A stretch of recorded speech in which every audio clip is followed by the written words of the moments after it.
Who's that Kanji? It's 3. Okay, so after our short break, we're gonna get back to numbers, and today we have the kanji for 3.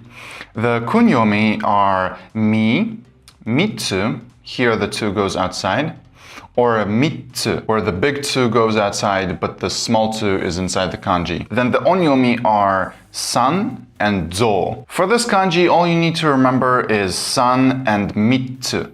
This mitsu is from here, just like hitotsu, futatsu.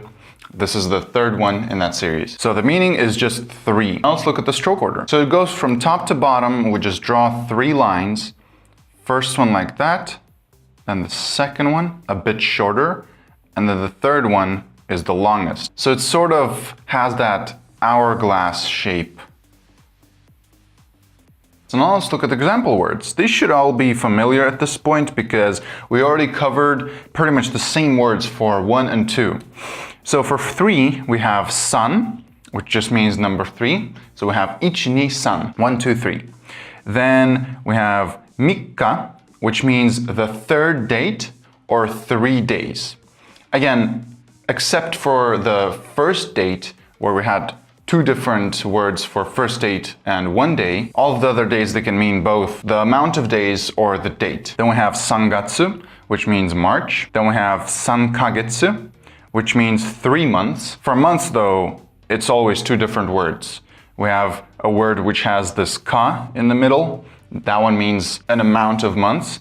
And the one without the ka is the month itself. So again, sangatsu, March, sankagetsu, 3 months. Then we have sanbon, which means 3 long cylindrical objects. So we had ippon, nihon, and now we have sanbon. So that's 1, 2, 3 cylindrical objects. Just in case you're confused about these sound changes, that is normal. There are many instances in Japanese where you have number words, like here we have sanbon, or if you know the word for 300, it goes as sanbyaku, not hyaku. So that is common and you'll just have to get used to it. I don't think it's very difficult. You just need to remember these exceptions. So usually it's supposed to be hon, but with 1 we had ippon and 3 is sanbon.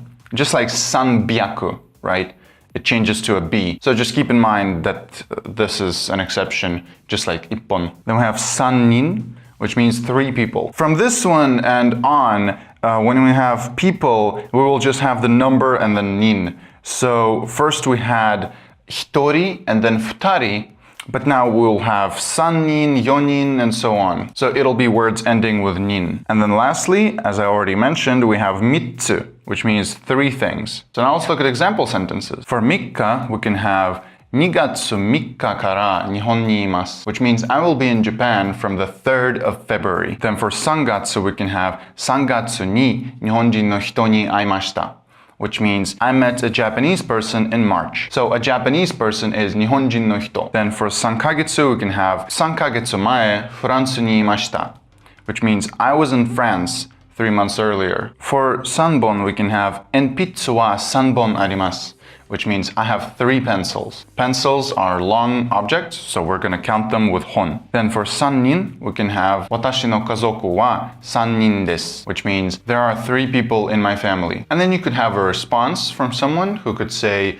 大きいかぞくですね, which means that's a big family, isn't it? I know it doesn't really make sense in this case because 3 people is a very small family, but I just decided we could use the word oki. And then just like before, I'm not gonna give you an example for mitsu because it's just a default counter, but let me give you an example for hitotsu. I know we already covered it before, but there is a good example, itotsuえらびなさい, which means if you're taking a test or something like that, you could hear this and it means choose one. So choose one answer. So that's about it for today. Do you know this kanji? We'll see what it is in the next episode. Subscribe here so you don't miss it and check out the playlist with all the episodes. Mata kondo!